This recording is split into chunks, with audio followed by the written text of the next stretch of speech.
ৰাষ্ট্ৰীয় প্ৰয়াত নেতা চৰ্দাৰ বল্লভভাই পেটেলৰ 150তম জন্মদিনত আজি 31 অক্টোবৰত আমি বাইহাটা চাৰিআলি আৰক্ষী থানাৰ সৌজন্যত ৰাতিপুৱা আমি 6 বজাত দৌৰ প্ৰতিযোগিতা কৰিছিলোঁ পূব কামৰূপ মহাবিদ্যালয়ৰ পৰাই বাইহাটা চাৰিআলি মেইন চকলৈ আৰু এতিয়া 12 বজাত আমি বাইহাটা চাৰিআলি আৰক্ষী থানাৰ সহযোগত সজাগতামূলক সভাত বাতৰনাট আমি কৰিছোঁ। এই বাতৰনাটখনত ড্ৰাগছ আৰু মদে কেনেকৈ সমাজত ধ্বংস মাতি আনিছে সেইটোৱেই প্ৰতিপন্ন কৰা হৈছে। আমাৰ এই হিচাপতে মই নাটকত অংশগ্ৰহণ কৰি আটাইলৈ শুভেচ্ছা জ্ঞাপন কৰি সমাজক এই নাটকৰ পৰা শিক্ষা লৈ সমাজ সংস্কাৰ কৰাৰ কাৰণে আমি আশা কৰিলোঁ।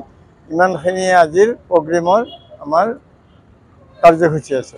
মহামানৱ ছাৰ বল্লভভাই পেটেলৰ আজি 150 বছৰীয়া জন্মদিন। এই জন্মদিন উপলক্ষে অসম আৰক্ষী আৰু কামৰূপ আৰক্ষীৰ আহ্বান মৰ্মে আমি বাহেতা চাৰিআলি থানা গাঁওৰক্ষী বাহিনী থানা নাগৰিক সমিতিৰ সৌজন্যত ৰাতিপুৱাৰ ভাগত একতা দৌৰ অনুষ্ঠিত কৰা হৈছে।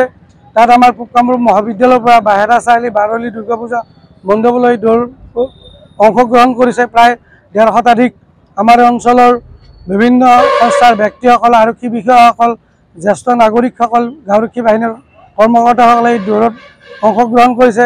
তাৰ লগতে আজি ঠিক 12 বজাৰ লগে লগে বাহেতা চাৰিআলিৰ মাজমজিয়াত এখন বাতৰনাট ড্ৰাগছ মুক্ত আৰু মাদক দ্ৰব্য মুক্ত সমাজ গঢ়াৰ লক্ষ্যৰে বাতৰনাট ইয়াত প্ৰদৰ্শন কৰা হৈছে।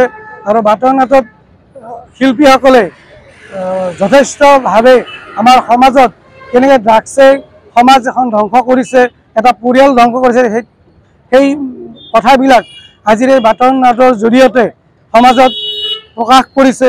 আৰু কেনেকৈ আমি সমাজৰ পৰা ড্ৰাগছ মুক্ত কৰিব পাৰিম, মাদক দ্ৰব্য মুক্ত কৰিব পাৰিম, এই বাতৰনাটৰ জৰিয়তে তেখেতসকলে ৰাইজক আহ্বান জনাইছে।